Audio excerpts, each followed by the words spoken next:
एक छोटे से गांव शिवराजपुर में रहने वाली सुनीता एक सख्त मिजाज की सास थी। उसकी बहू नीता कोमल दिल और खुशमिजाज अपने पति राजेश के साथ सुनीता के घर में रहती थी। शादी के बाद से नीता ने हमेशा कोशिश की कि सुनीता के दिल में जगह बना सके, लेकिन उसकी कोई भी कोशिश सफल नहीं हो पाई। सुनीता को नीता की हर आदत में कमी ही नजर आती। सास और बहू के बीच सब कुछ ठीक नहीं चल रहा था। सुनीता को लगता था कि नीता घर का काम ठीक से नहीं करती और उसकी इज्जत नहीं करती। वहीं नीता का कहना था कि वो तो हर काम सुनीता के बताए तरीके से करती है, लेकिन फिर भी उसे कभी भी तारीफ या प्यार नहीं मिलता। एक दिन मामला तब बिगड़ गया जब नीता ने अपने हाथों से चाय बनाई और राजेश को दी। जैसे ही सुनीता ने यह देखा, वह गुस्से से भर गई। यह क्या हो रहा है? मेरे बेटे को चाय पिलाने का हक तुम्हें किसने दिया?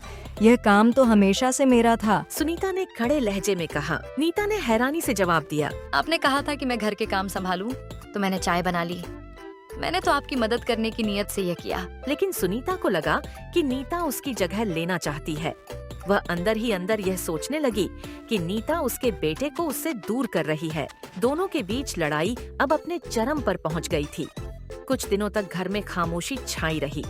दोनों ने एक दूसरे से बात करना बंद कर दिया। इस तनाव को खत्म करने का एकमात्र तरीका राजेश ही बन सकता था, जो अपनी माँ और पत्नी के बीच फंस गया था। एक दिन राजेश ने तय किया कि वह इस मामले को सुलझाएगा। उसने अपनी माँ सुनीता के पास जाकर कहा, माँ, नीता आपकी इज्जत करती है और हमेशा करती रहेगी। वह आपकी जगह कभी नहीं ले सकती। आपने जो प्यार और देखभाल मुझे दी है, वो कोई और नहीं दे सकता। लेकिन आप यह भी देखिए कि वो आपकी मदद करना चाहती है, आपकी खुशी चाहती है। फिर वह नीता के पास गया और उसे समझाया।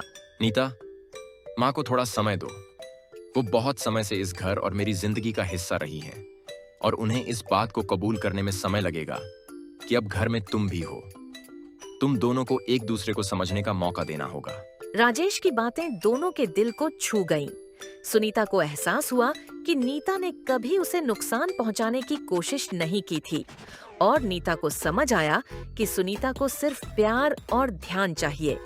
कुछ दिनों बाद सुनीता ने नीता के लिए चाय बनाई और मुस्कुराते हुए कहा, यह चाय मेरी तरफ से और आगे से तुम दोनों को खुशी से बनाकर पिलाना। नीता ने मुस्कुराकर चाय ली और दोनों के बीच पहली बार एक खामोश प्यार भरी समझदारी पैदा हुई। इस तरह सास और बहू की लड़ाई एक नए रिश्ते में बदल गई, जिसमें झगड़े कम और समझदारी ज्यादा हो गई।